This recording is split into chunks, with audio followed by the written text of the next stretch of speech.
Now, the greatest radio shows of all time. Suspense. The Shadow Knows. Washington calling David Harding, counter-spy. Classic radio theater. The Great Gildersleeve. Fibber McGee and Molly. Dragnet. Gunsmoke. The Lone Ranger. Now, step back into a time machine with your host, Wyatt Cox. Good evening, friends of the Inner Sanctum. Who knows what evil lurks in the hearts of men? Shadow knows. Bret-Morrison and Marjorie-Anderson star in this episode of The Shadow, originally broadcast March 19th, 1944. This episode entitled The Drums of Doom.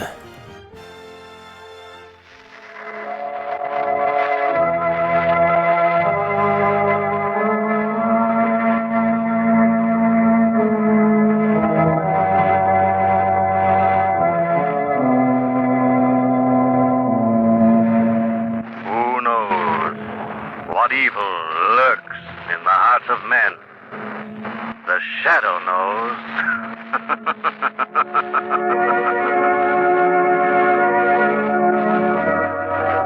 Once again, your neighborhood blue coal dealer brings you the thrilling adventures of The Shadow, the hard and relentless fight of one man against the forces of evil.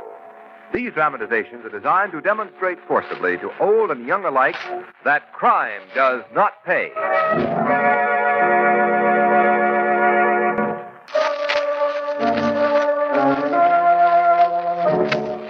The Shadow, mysterious character who aids the forces of law and order, is in reality Lamont Cranston, wealthy young man about town. Several years ago in the Orient, Cranston learned a strange and mysterious secret, the hypnotic power to cloud men's minds so they cannot see him. Cranston's friend and companion, the lovely Margot Lane, is the only person who knows to whom the voice of the invisible Shadow belongs. Today's drama, Drums of Doom.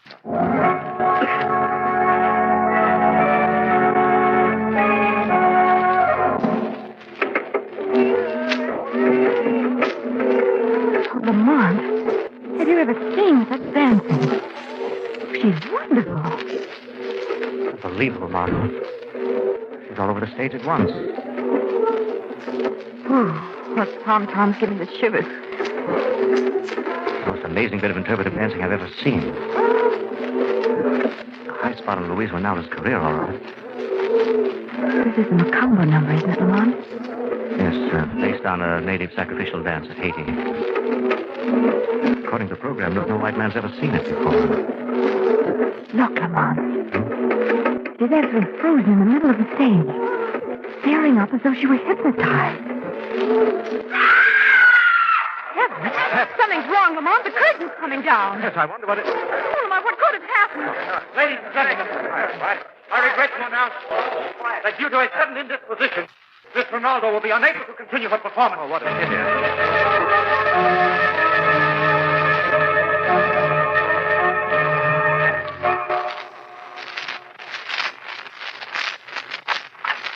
Yes?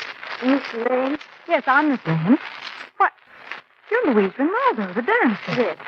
They told me I might find Mr. Cranston here. It is terribly important that I see him. Oh, well, I'm expecting him shortly. Won't you come in? Thank you. Why, that was a brilliant performance you gave last night. I hope your sudden illness was nothing serious. Illness? They said unfortunate interruption in your performance last night. Oh, yes. Yes, it was most unfortunate. In the midst of life, there is always death. What? Oh, it is nothing. An old proverb. Oh, that's probably Mr. Cranston now. Will you excuse me? Of course, Miss Lane. Hello, Margot. Lamont, Louise Ronaldo, the dancer's here to see you. She wants me? Yes, and she seems terribly frightened about something. Well, let's go and find out what this is all about.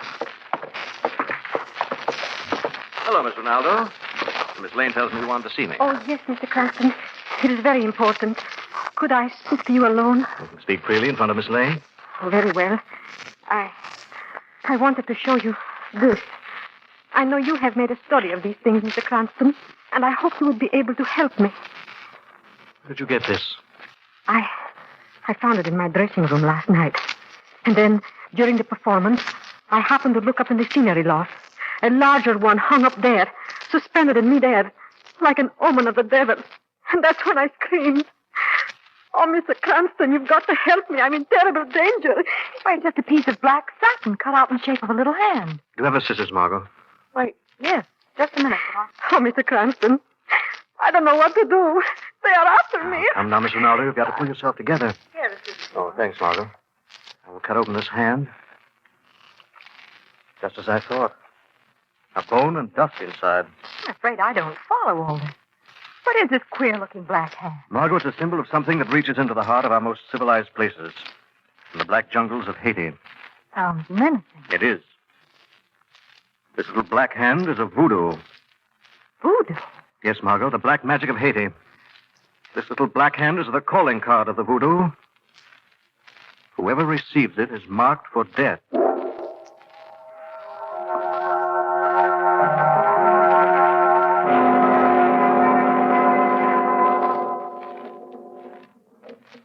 Lamont, Miss Ronaldo found the black hand right on this dressing room table, didn't she? Yes, Margot, and I... Shh, quiet.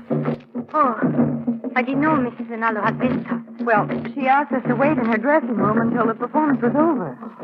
I am Sarah, Mrs. Ronaldo's maid. I come to get castanet for her next number. Sarah, have you been with Miss Ronaldo long? 6 months. I must go. Mrs. Ronaldo waits for castanet. Not very talkative, is she? See the look on her face, Margot, when she saw this little black hand? Yes, it was either fear or guilt. Margot, I think we'd better watch the rest of this show from the wings. Come on.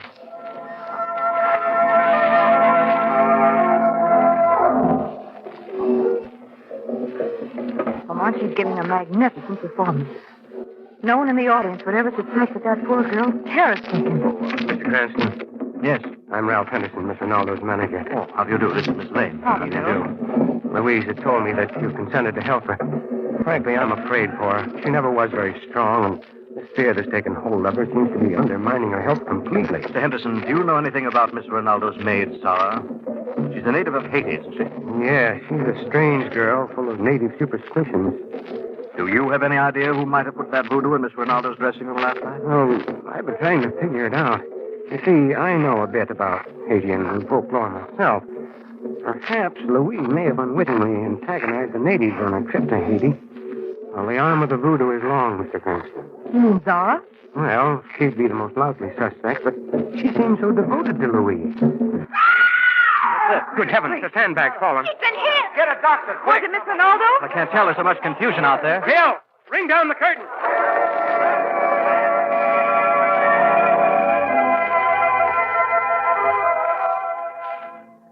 How is Louise, Mr. Cranston? She's not injured, Mr. Henderson. She just fainted when the sandbag fell so close to her. She's still unconscious. We'll need some water. Oh, Zara, get some water. Oh, yes, Mr. Henderson. That other dancing girl was killed, wasn't she, Lamont? Yes, it was a terrible death. I think she's coming out of it. The water, miss. Oh, thanks, Zara. Here, Miss Ronaldo. Try to swallow a little of this. There. That's fine. Drum, the drum, What is she talking about? Shh. I want to hear what she's saying. grave, tombstone, bracelet. It is them. It is them. Sabaluba. Sabaluba. What are you gibbering about? Sabaluba there. Listen to drum. Her voice. It is zombie. Her voice of walking dead. Stay. Zombie. Yes? It is zombie. Miss Ronaldo needs quiet. Come on, taking Zara outside. Sabaluba. Oh, all right. It's zombie. Come on, Zara. Zombie. Oh, zombie. I wanted to get them out of here, Margot. I think this may be a chance to find out some things we want to know. Lamont, she seems to be in a trance. Yes, I know. It'll help. What are you going to do?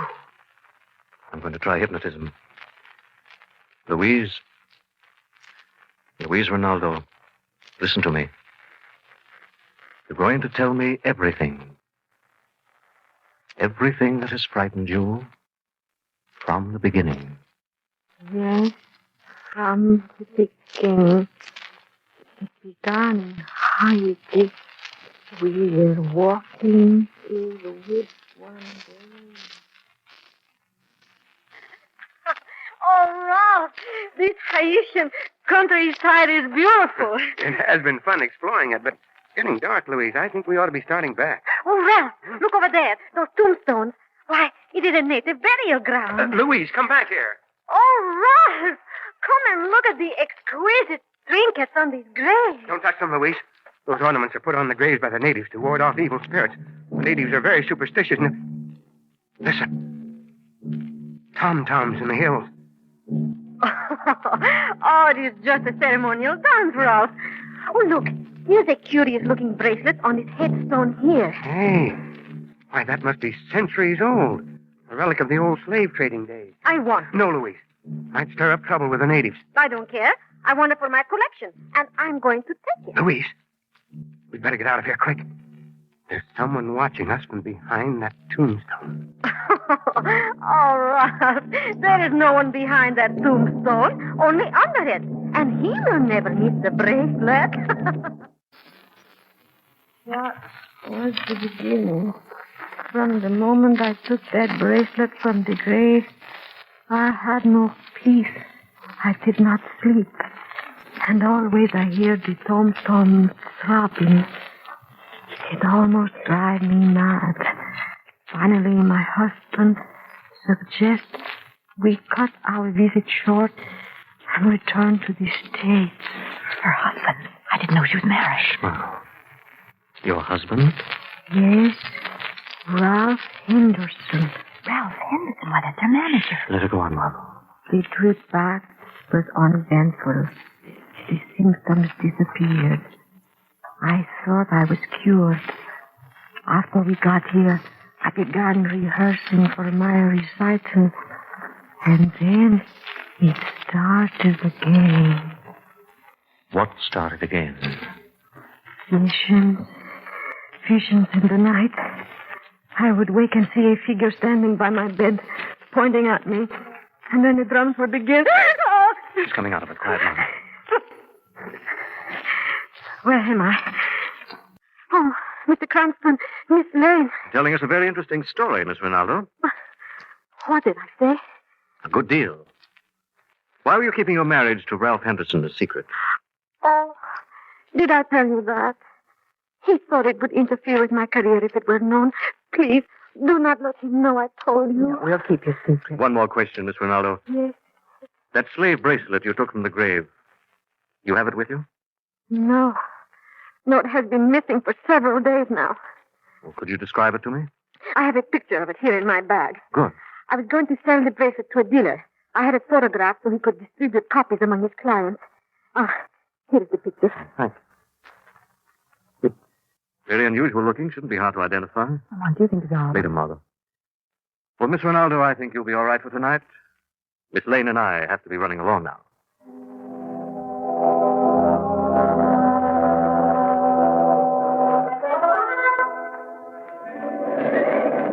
Miss Lane, Mr. Cranston, I'm over here. Oh, there's Shreve's cab, Lamont. Hey, where have you two been? You said I should meet you here after the show. You said it's been over for hours. Get in, Margot. I'm sorry, Shrevey. We had a little business backstage. Hope you didn't mind waiting. No, I didn't mind. I didn't. I had the meter running the whole time. You know, Lamont, I'd say that Zara is the most likely suspect. Maybe one of her ancestors was buried in that No, grave. Margot, I've got a hunch there's something more diabolic than that behind this case. You see, Margot, that sandbag didn't fall by accident. The rope holding it was cut. You mean that someone meant to kill Louise Rinaldo tonight? I'm not sure, Margot. Anyone might have been under that sandbag when it fell, and the person who cut the rope knew that. But I don't understand. That doesn't make much sense, does it? Lamont, what about that bracelet? If we could find out who stole it. Margot, I've been thinking about that. Maybe we'll locate that bracelet through Doc Bronson. Doc Bronson? Who's he? Someone in the shadow, sent to jail some years ago. He's a dealer in all sorts of strange curios, charms, bracelets, amulets, mostly stolen. That bracelet was stolen from Miss Rinaldo. The chances are sooner or later it'll find its way to Doc's place. And you think... I think it's about time the shadow renewed Doc's acquaintance.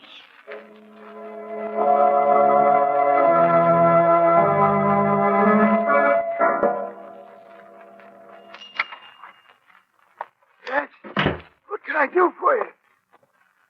Well, that's fine. There's no one here. I could have sworn I heard the door open. Who's that? You forgotten your old friend, Doc? That voice. It's the Shadow. So you do remember me. What do you want with me this time, Shadow? I ain't done nothing. Little black hand I've just thrown on the counter. Do you recognize it? No, I never saw it before. Haven't you, Doc? What about that bracelet you're fingering so nervously? Where did you get it? Oh, a friend gave it to me. That bracelet was stolen from Louise Ronaldo, the dancer. It's a collector's item worth a fortune. Worth even murder. I know what you're talking about. You're lying, Doc. I remember receiving stolen goods is one thing, murder is another. Murder? I ain't mixed up in no murder, Shadow. Where did you get that bracelet? All right, I'll tell you. Nobody's going to pin a murder rap on me. Some customer gave it to me as payment for a job I done. What job? That little black hand. This customer asked me to make him another one, just like the one I made for Gloria Nelson. Gloria Nelson? Gloria Nelson died under mysterious circumstances a few years ago. Or maybe she was murdered, Doc. Honest, I had nothing to do with it. All I did was... Where'd you make those voodoos, Doc? It was... Doc! Doc! Dead.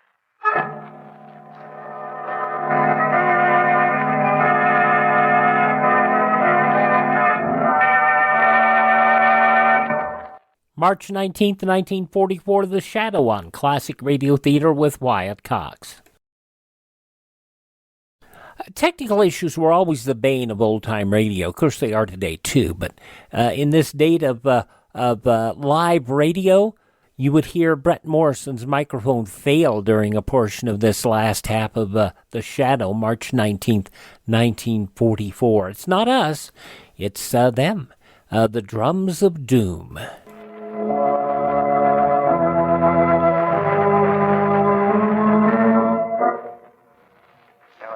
Commissioner Weston will see you now, Mr. Cranston. Oh, thanks, officer. Well, hello, Mr. Cranston. Oh, Mr. Henderson. Were you just in talking to the commissioner? Yes, that unfortunate accident at the theater. Police have been conducting an inquiry. Oh, is that so? I hope you're not one of the suspects. No, I'm afraid my visit is purely social. Commissioner's a good friend of mine. Well, how is Miss Ronaldo? Well, Mr. Cranston, I'm afraid her health won't stand up under the strain. Her heart isn't too strong. Why don't you get her to go away for a while? I've suggested that, but she won't hear of it. Well, I've got to get back to the matinee. Goodbye, Mr. Cranston. Goodbye, Mr. Henderson. Oh, hello, Cranston. What's on your mind? Hello, Commissioner. I wonder if you'd do me a favor. What is it? Remember the Nelson case about 2 years ago, I think it was? Nelson? You mean Gloria Nelson, the heiress? That's right. That's one I won't forget. She was found dead in her home. Someone in the department got the bright idea it was murder. We investigated thoroughly, and there wasn't anything to that theory. Gloria Nelson died of a heart attack. But what's that favor you were going to ask? Well, I'd like the name of Gloria Nelson's nearest living relative. You probably have it in the files. What's on your mind, Cranston? You haven't found out anything, have you? Oh, come, Commissioner. You know I have no interest in crime. Pardon me, Commissioner. I just got this report from the 9th Precinct. Old Doc Bronson's been found dead in his curio shop. Doc Bronson, huh? Looks like the underworld is settling accounts again. Well, think I'd better go down and have a look myself. Oh, but Commissioner. Huh? The file on Gloria Nelson, remember? Now, Cranston, you can't have it. It's against regulations. Yeah, you'll find it in that first filing cabinet. Good old Weston.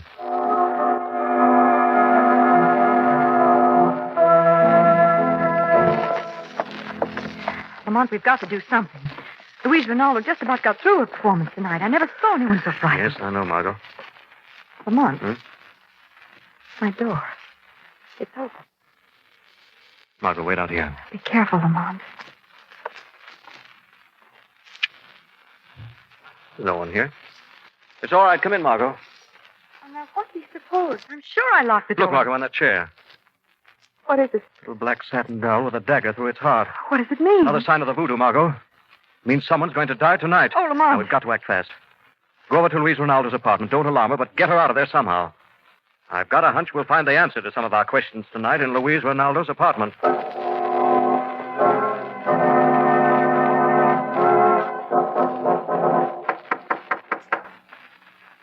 Good. Margot got on the way. Pick this lock. Someone's opening the door. What happened? Help me. Zara, what happened? You're hurt. No, Miss Cranston. Hurry. Miss Ronaldo. Miss Lane in danger. Theater. Hurry.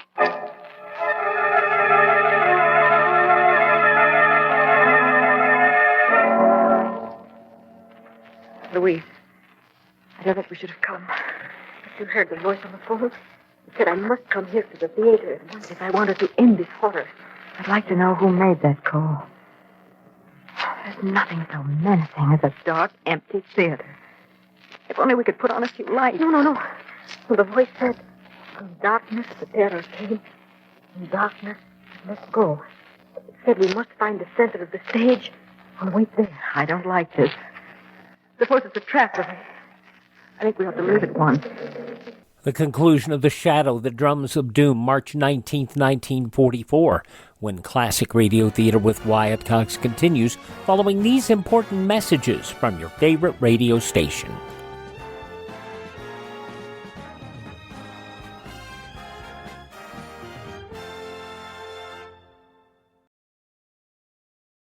Just when you thought it couldn't get any better, Mike Lindell and MyPillow launching the MyPillow 2.0. Now, when Mike invented MyPillow, it had everything you could want in a pillow. Now, nearly 20 years later, he's discovered a new technology that makes MyPillow even better. Of course, the patented adjustable fill of the original MyPillow, but now with brand new fabric with a temperature-regulating thread, it's the softest, smoothest, and coolest pillow you'll ever own. Say goodbye to tossing and turning and flipping your pillow over in the middle of the night. And more great news on the MyPillow 2.0 buy one, get one free offer with my promo code Wyatt. MyPillow 2.0 is 100% made in the USA, 10-year warranty, 60-day money-back guarantee. Go to MyPillow.com, click on the radio podcast square to receive the MyPillow 2.0 buy one, get one free offer. Use my promo code Wyatt or call 1-800-928-4715.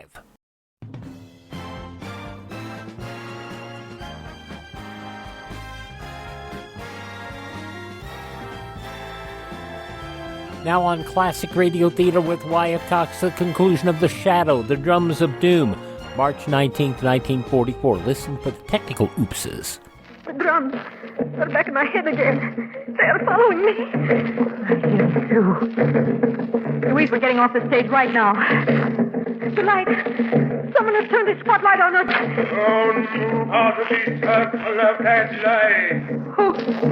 Who are you? You die here tonight. Voice. They're becoming come up in the scenery, Lord. I can't see them. The spotlight's blinding me. Fernando, you took the bracelet from the grave. You have violated the sleep of the dead. You must pay with your life. No! Louise. You will die with army slain. Oh, no. I will come down. Down. You die now. Light gone out.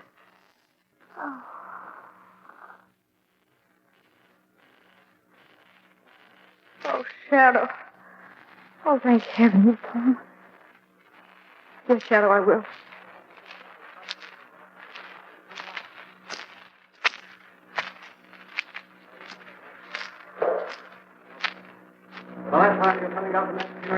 Why don't you come up and get me? All right, I will.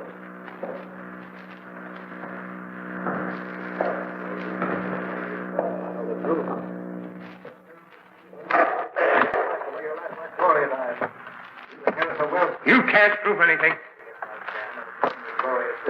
Ruth? You've been talking to Ruth? She lied. Whatever she told you, she lied. Gloria's death was due to natural causes. The police said so. No, it's not true.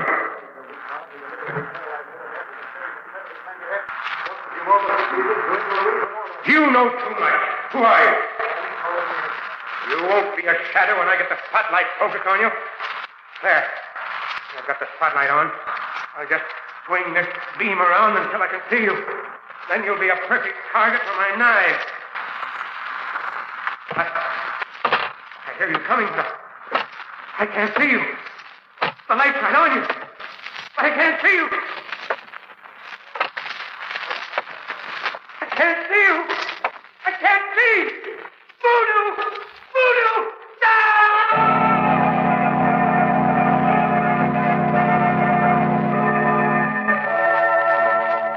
But, Lamont, I still don't understand what made him do it. And you see, Margot, Henderson, alias Nelson, was a psychological murderer. took fiendish delight in literally frightening his victims to death. Oh, how horrible. His plan was to marry into a wealthy family, get his wife to sign over her interest to him, and then proceed to terrorize her. But where does the voodoo come into it? When he and Louise took that trip to Haiti, it gave him an idea how to get rid of her. And when she took the amulet from the grave, she was playing right into his hands. You mean he used her own conscience to frighten her? Yes. Together with a recording of tom-toms, the witch doctor's costume, those voodoos he got from the doc. Henderson had Doc killed to seal his lips, just as he killed Zara when she refused to assist him further in his plans. Oh. Then Zara was in the scheme, too. Yes. She confessed just before she died. But, Lamont, where does that falling sandbag fit into the picture? All part of Henderson's campaign of fear, Margot. Oh, I see. You know, you never did tell me what happened up there in the scenery loft with Henderson and the shadow. Well, naturally, Henderson couldn't see the shadow coming. He must have fallen the victim of his own power of suggestion. Thought the shadow was some kind of black magic that had finally caught up with him. And as a result, he jumped to his death from the catwalk.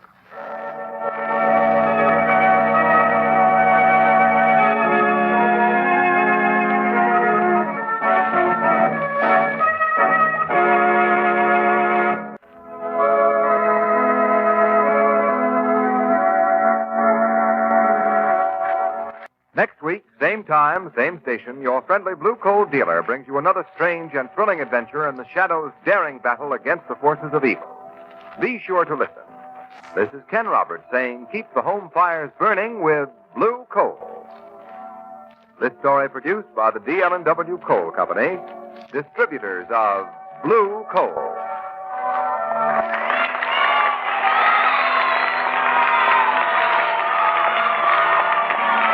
This is Mutual. The filter mic failed, but, yeah. Technical difficulties, that always happens, especially when you're doing something live. March 19th, 1944, The Shadow on Classic Radio Theater with Wyatt Cox. Now on Classic Radio Theater with Wyatt Cox, we start a brand new Yours Truly Johnny Dollar story. This one is entitled The Jolly Roger Matter. Yep, it has something to do with boats. You'll find out the whole details this first episode from March 19th, 1956. From Hollywood, it's time now for Johnny Dollar. Hi, Johnny. Pat McCracken at Universal Adjustment. Hello, Pat. Listen, I have something here I think maybe... Whoa, hold it, boy. I've already packed. Huh? You are? Yep, taking off in about an hour. First plane out I can get. Well, how'd you know? I've been planning it for months. How could you? It only happened last Thursday. Pat. Yeah? I'm going on a vacation far, far away to sunny Southern California. Little town of La Jolla. And to help me keep out of sight from such as you, I'm taking along all my skin diving outfit. Bye. Well, wait, Johnny. That's right next door. To what? The case I want you to handle for us in San Diego. Just changed my plans, Pat. I'm going to Florida. No, listen, Johnny. There's enough commission on this case to pay for 2 vacations. And as long as you're going to be right there in Southern Cal anyway, look, why don't you drop in on me before you take off? Okay, sucker. What? Just talking to myself. I'll see you.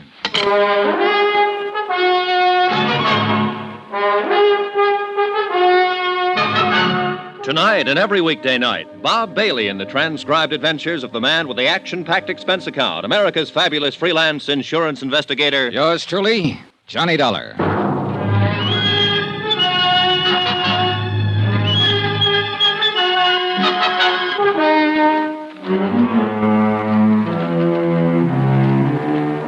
Expense account submitted by Special Investigator Johnny Dollar to the Universal Adjustment Bureau, Hartford, Connecticut.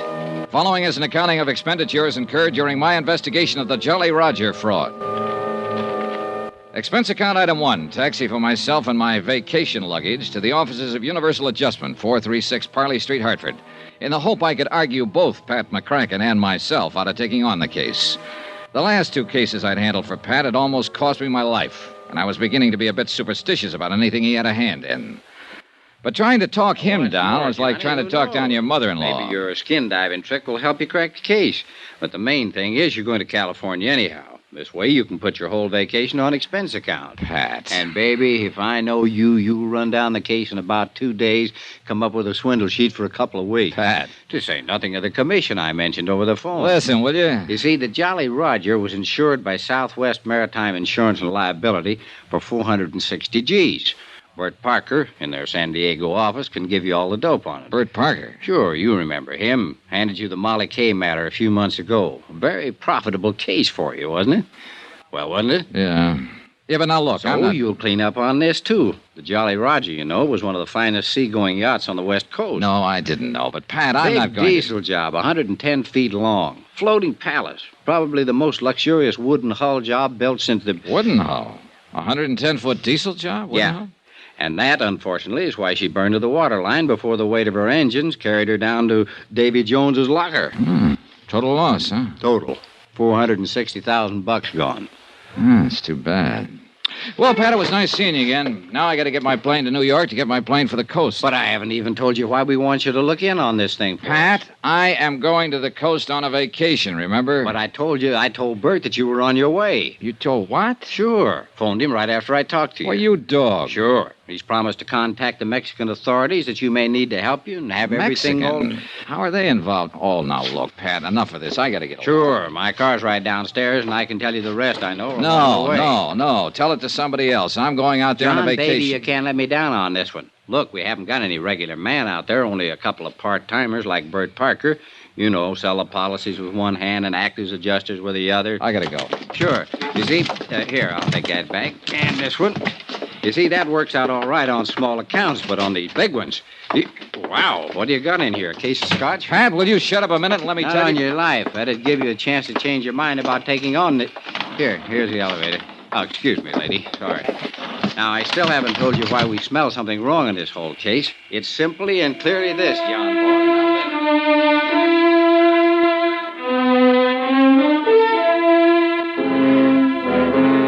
Yeah, it's simply and clearly this. The diesel yacht Jolly Roger was owned by one Paula Zaganian, ex-rum runner, ex-gun runner, ex-shipping magnate, suspected spy through 2 world wars, and generally undesirable character, despite the millions he'd made. During the last war, he cleaned up by scaring some of the smaller countries into buying a lot of obsolete military equipment that was hardly fit for the scrap pile. And in more than one place around the world, there was anything but a welcome mat waiting for him. And in a lot of places, a lot of countries, the minute he landed his seagoing palace, the gendarmes would stick to him like flies to a molasses barrel just to make sure he behaved himself. Anyhow, trying to argue with Pat was useless, so I agreed to take on the case.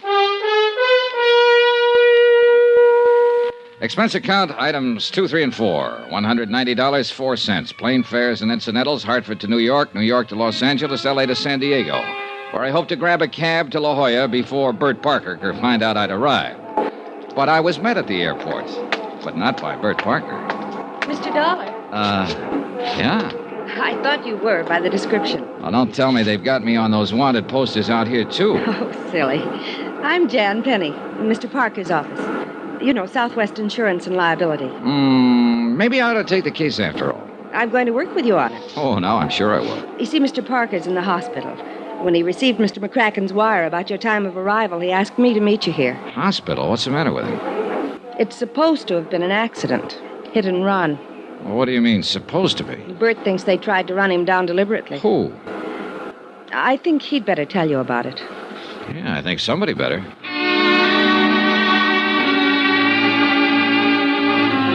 We picked up my luggage, dropped it off at a hotel. I phoned the place I'd made a reservation in La Jolla and told them I might be a day late. And Jan Penny and I went on over to the Queen of Mercy Hospital to talk with Bert Parker. On doctor's orders, I went into his room alone. Bert looked terrible. So glad you could make it, Johnny. Hey, you sure you want to be trying to talk, Bert? Look, why don't we forget it now? I have to talk. Well, I can, Johnny. They try to kid me, tell me I'll be out of here in a couple of days. Had a line. I saw the chart. Internal bleeding. Hey, Bert, take it easy, will you? Look, the doc said you have to take it easy. Why can't your gal Jan tell me all I need to know on the case? She can't accept this getting run down. Yeah, she said she thought it wasn't an accident. She thinks? I know. Yeah? Phone calls. Threatening phone calls. Threatening? About what, Bert? Because of holding up on this claim. Somehow somebody found out I'd called Hartford. asked for investigation. Who? Reagan denies that he... The owner of the Jolly Roger? Yeah. Denies knowing anything about the calls, but they weren't kidding Johnny. That's why I'm here. Then they probably know I was asked to come out here. Johnny. Yeah? Johnny better go back. Drop this one. Oh, Bert. If they know you're here, they may try to... Johnny. Yeah? Hurts, Johnny. Nurse. 3 hours later, while Jan Penny and I paced the corridor, Bert Parker died. The only thing I'd learned from him was that I'd better be careful. Mighty careful. I took Jan Penny to the roughest, toughest dive I could find, Ray Kemper's Cat Club, in the hope we could both drown a sorrow or two. Why, Johnny? Why did it have to be Bert? You liked him, didn't you? I loved him. I loved Bert. Now he's... Let's have another drink. Hey, Jan, don't you think maybe... Okay. Waiter! Waiter, 2 more, please. I know this is no way to face it, Johnny. It's all right, Jan. I came out here like everybody does. Every young female kid who's been told she's prettier than the rest. You know, yeah, the movies, Hollywood, glamour, all that stuff. Yeah, I know. But it was rough. It was too rough. And I couldn't play the game they seemed to want to play out here. And I was all set to go back to the farm country and settle down to the same dull.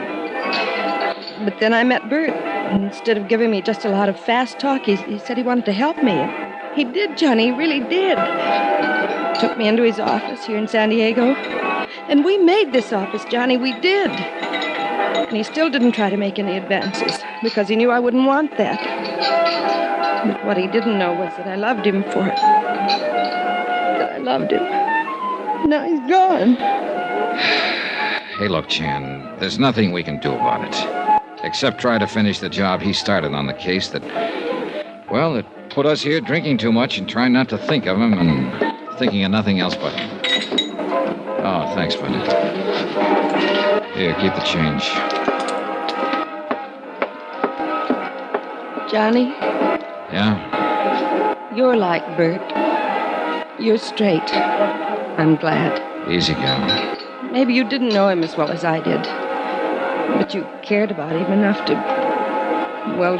do this, and Jan, take it easy. Listen, Jan. Yes?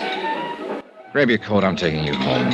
I'm all right. Really, I am. You've got a double job to do tomorrow, his as well as yours. How can you talk? I know. I'm out here. I'm out here to knock off the Jolly Roger, make sure the payment of the claim is okay. At least that's why I came out here. Well, then how... Now I've also got to find out who... Well... Bert. Yeah. And I'm going to need your help. All right, Johnny. Come on, Jan, grab your coat.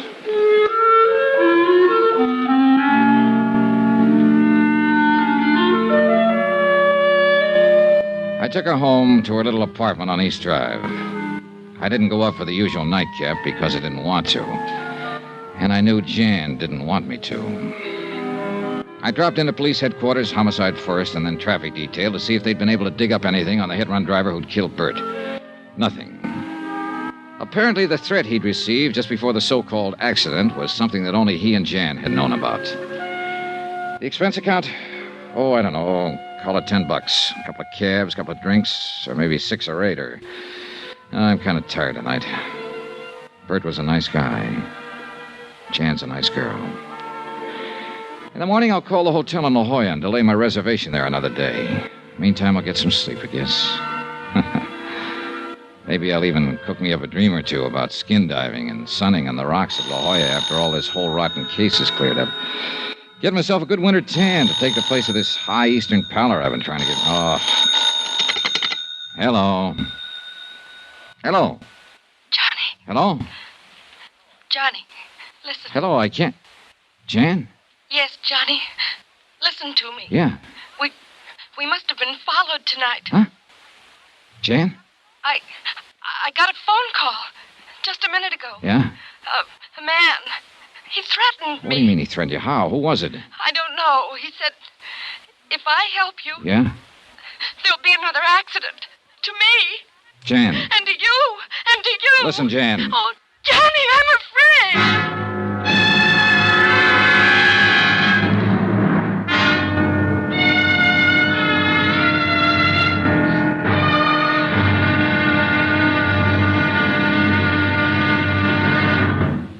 Now, here's our star to tell you about tomorrow's intriguing episode of this week's story. Tomorrow? Well, it may sound corny, but where there's smoke, there's fire. Join us, won't you? Yours truly, Johnny Dollar.